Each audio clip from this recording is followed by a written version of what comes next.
Bonjour les amis, bonjour à tous. Alors j'ai eu un petit message de Pierre et je ne sais pas m'en empêcher de lui répondre là, de lui donner quelques explications. Comment est-ce que je répartis mes cacas de poule tout cet hiver, car il y a 8 poules et un coq et 2 oies dans le jardin. Alors je vais te faire voir comment j'utilise ça.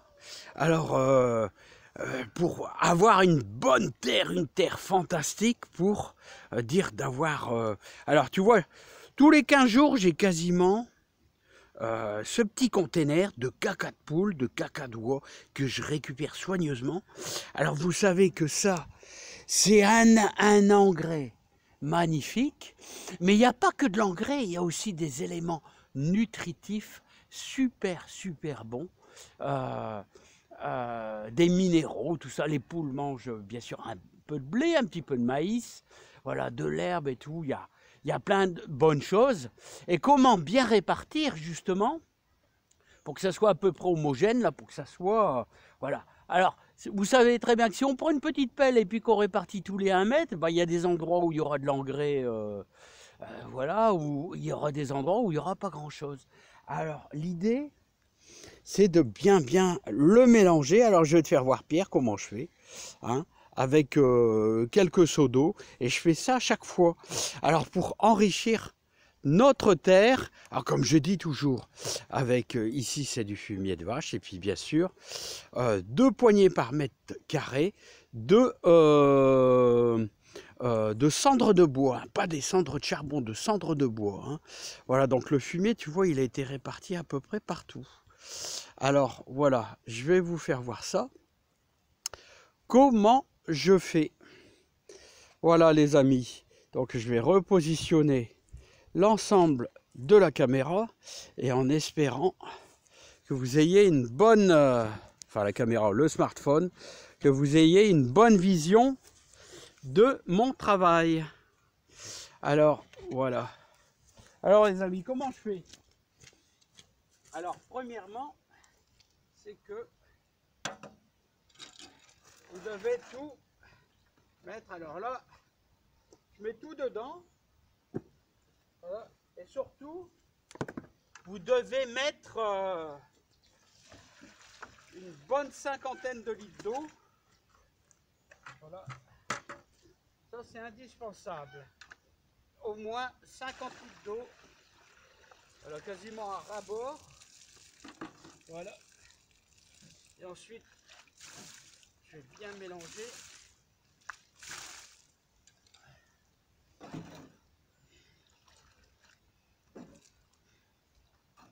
Je vais quasiment le faire en 2 fois. Je vais quasiment le faire en 2 fois parce que il y a un petit peu de paille avec, de foin, un petit peu de foin.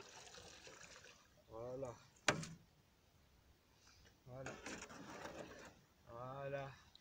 Alors là, vous allez avoir une terre fantastique, les amis. Ensuite, voilà.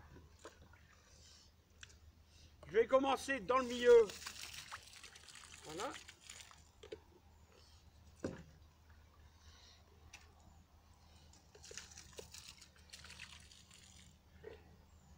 Alors là, vous avez une meilleure...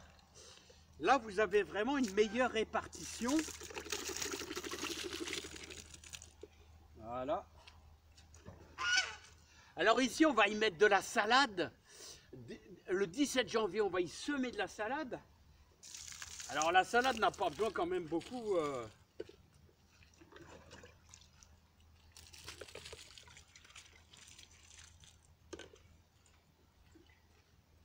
Alors voilà.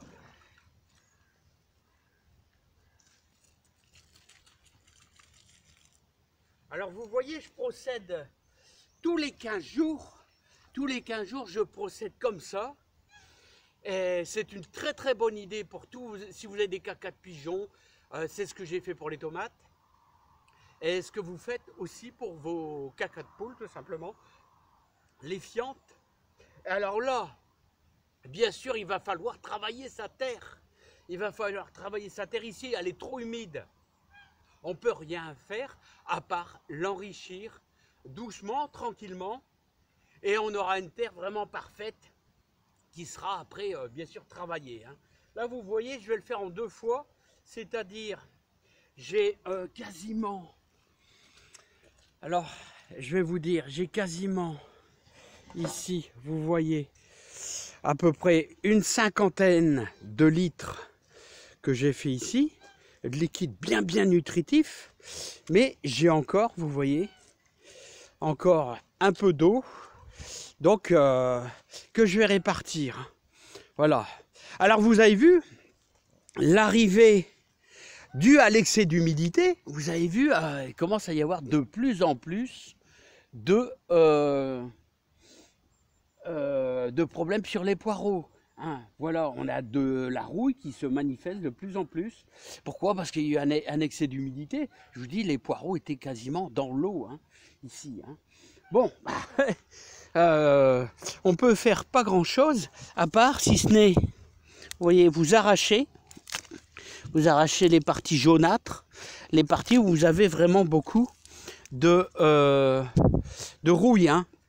Et n'oubliez pas, l'idéal, ça serait de mettre de la prêle, hein, un purin de prêle.